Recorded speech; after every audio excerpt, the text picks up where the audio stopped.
Feel the noise. Tonight, Matthew, I am no longer Alistair McIntosh of the Housing Quality Network. I am in fact Noddy Holder, welcoming you to this week's edition of First Things First and celebrating the fact that the ministry is moving to Wolverhampton, the home of Slade. Does this mean it's goodbye to Jane? Max, who writes this rubbish? We've really got to give it some thought. Let's hope it's not goodbye to Jane Everton, the fine civil servant that's driving through the Charter, but I do hope it's goodbye to the Policy Exchange and their pernicious influence on UK housing. You will recall back in 2010, Policy Exchange were top of the shop. One of their number became David Cameron's housing advisor, and their big aim was to introduce house price stability. How did that work out for them? In the end, the measures they introduced locked out younger people from home ownership, possibly forever.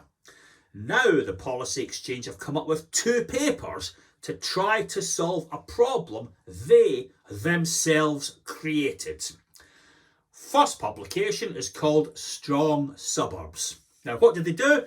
They looked out of their window in Great George Street in central London, they liked all the neoclassical buildings, and they had a brainwave. Why don't we go to the suburbs of London and replace the bungalows with neoclassical properties? Won't that be tremendous? We'll have many more properties, they'll look lovely, and people like us will want to move in. And in order to achieve this, you give the folk who've got the bungalows £1 million to move out of their bungalows and into the neoclassical properties. People, that is levelling up at its very finest. It's also possibly missing the boat. If you look at recent data, rents in central London are down 16%, but they are up by 6% in outer London because people want gardens. Policy Exchange have the grace to concede that this policy will hardly help in other parts of England. It might assist in York, Harrogate, Cambridge and Oxford and other places that they have heard of. Not to denigrate the deep need in those areas, but just to suggest that Policy Exchange perhaps have some blinkers on. The problem with Strong Suburbs is it's just not ambitious enough. All it's calling for is gentle intensification.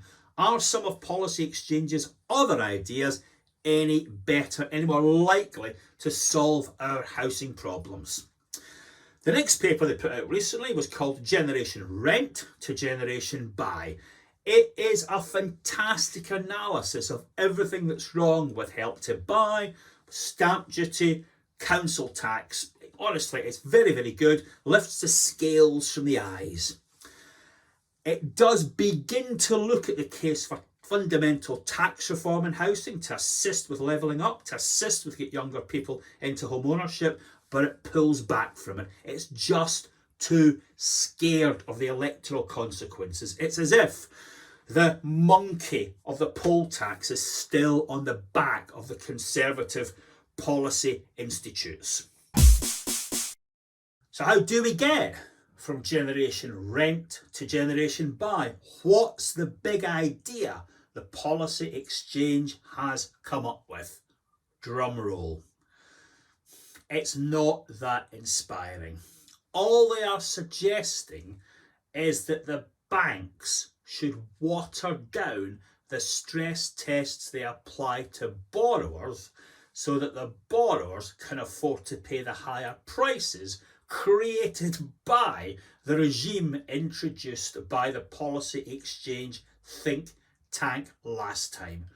You could not make it up. They understand the problem almost perfectly, but they're not willing to look for solutions.